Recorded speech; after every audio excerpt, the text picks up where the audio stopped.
Mr. President, it's about time. 90 days after his last meeting with Speaker McCarthy, and after weeks of point-blank refusal to engage in discussion, President Biden has finally agreed to meet with the Speaker about debt ceiling legislation. I'll say it again. It's about time. If the administration's estimate is correct, the United States is mere weeks away from reaching the limit of its borrowing capacity, which means, of course, that the President has to reach an agreement with the Republican-led House of Representatives on a debt ceiling bill. But the President has been completely AWOL on this issue.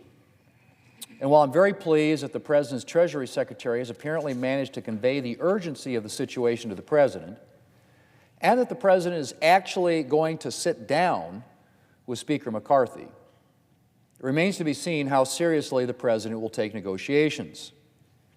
He certainly hasn't been taking this issue seriously so far. House Republicans, on the other hand, have been taking this issue seriously. They've offered legislation to raise the debt ceiling paired with spending reforms to slow the rate at which we're accumulating debt. But up until 18 hours ago, the President was refusing to engage on the issue at all. The day Republicans passed their debt ceiling legislation last week, the President was asked if he would sit down with Speaker McCarthy to negotiate on the debt limit. His reply, "I'm happy to meet with the Speaker, but not on the debt limit. The debt limit isn't negotiable." In other words, it's my way or the highway.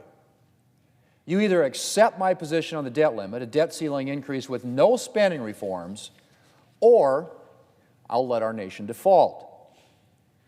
Mr. President, if that's not an unserious position, I don't know what is. The fact is, in recent history, increases in the debt limit have almost always been the result of negotiations. And 7 of the last 10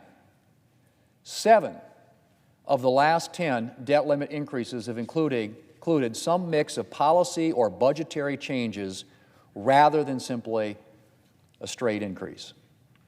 No matter how much President Biden would like his word on the debt ceiling to be law, the fact of the matter is that in our system of government, the President does not have absolute power.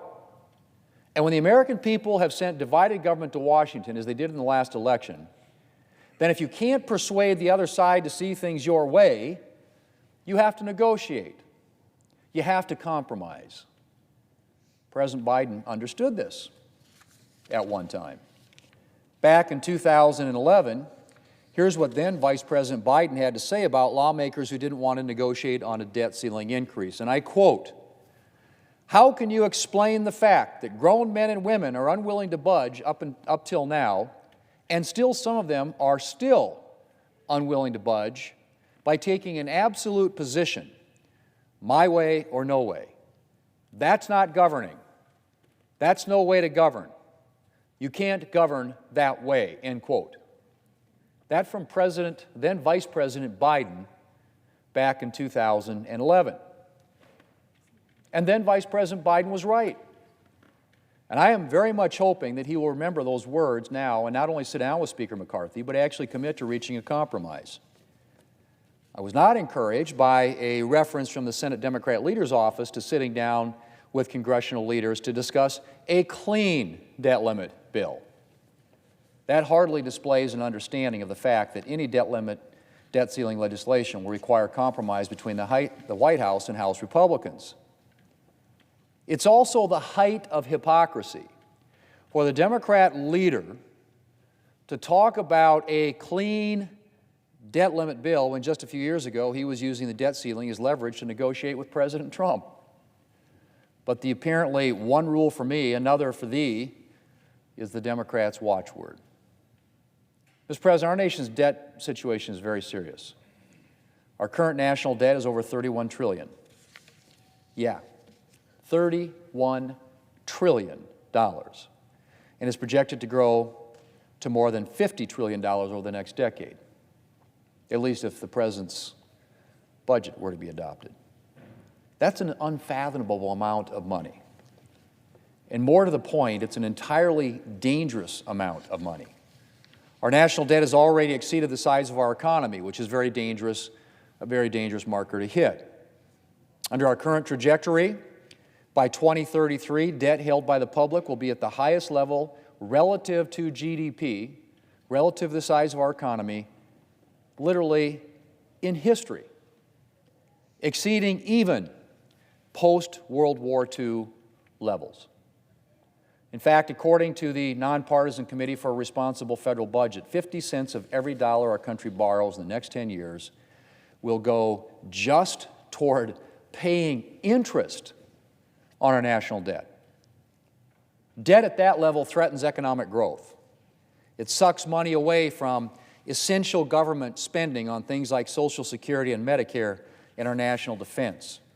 And it leaves us excessively dependent on other countries, sometimes hostile countries, who hold our nation's debt. And for all those reasons and more, it threatens our national security. House Republicans are absolutely right to take this opportunity to insist on some attempt to at least slow our rate of spending. And the American people would seem to agree.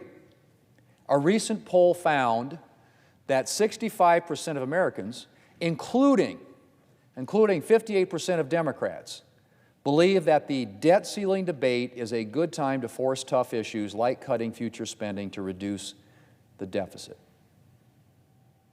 That's the way the question was worded in the poll. Let me just repeat that. 65% of Americans, including 58% of Democrats, believe that the debt ceiling debate is a good time to force tough issues like cutting future spending to reduce the deficit. Well, Mr. President, let's hope that Democrats are paying attention. The ball is in the President's court. House Republicans have been at the table for a while now. They've offered ideas. They've put forward and passed legislation. Now it's up to President Biden. He can either get serious about this fundamental responsibility, engage in real negotiations with Speaker McCarthy, and arrive at a genuine compromise on debt ceiling legislation, or he can continue to refuse to meaningfully engage on this issue and ensure that his presidency is remembered not just for a massive inflation crisis, but for a Democrat default on the debt. The choice is his. Mr. President, I yield the floor.